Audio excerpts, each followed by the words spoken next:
Alright, so here we are again, and what we're going to talk about now is strumming on the one. The one? Well, when we were talking before about playing in measures, each of our measures has a certain number of beats. Again, most commonly, it's 4 beats. So what's the first beat? Beat number 1.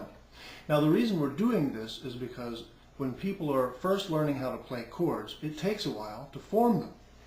So you'll start with E, like we did before, and then if we play and then have to move to A, well then we have to think for a minute. Okay, I've got to lift my index, and then I've got to move these two down, and I've got to put the pinky in here. So we really just can't come shooting out of the gate like this.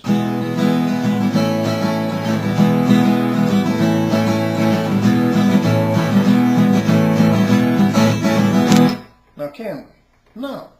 So it's certainly not fair to ask ourselves to be able to do that all of a sudden. So what we do is we use the metronome again, and we set a pace, and then we only strum on beat 1. Again, we'll start with 60 beats per minute.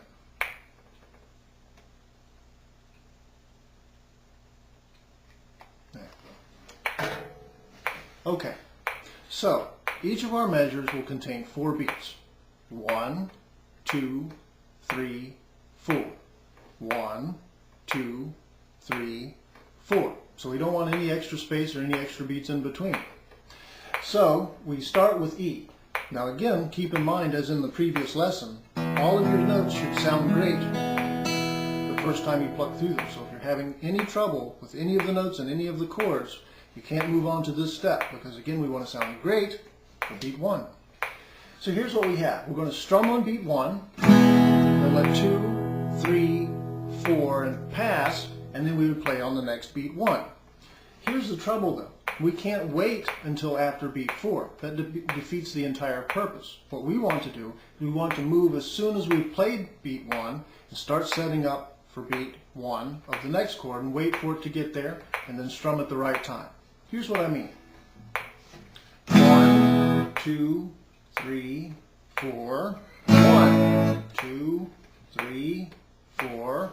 1, 2, 3, 4, 1. Okay? You're still going to have to check the pick, because E uses 6 strings, doesn't it? So we can just hit them all. But A contains only the 5. So we need to make sure that we don't accidentally hit string 6. We'll have to give it a quick glance until we get really used to it. And make sure that we're strumming from string 5. Okay?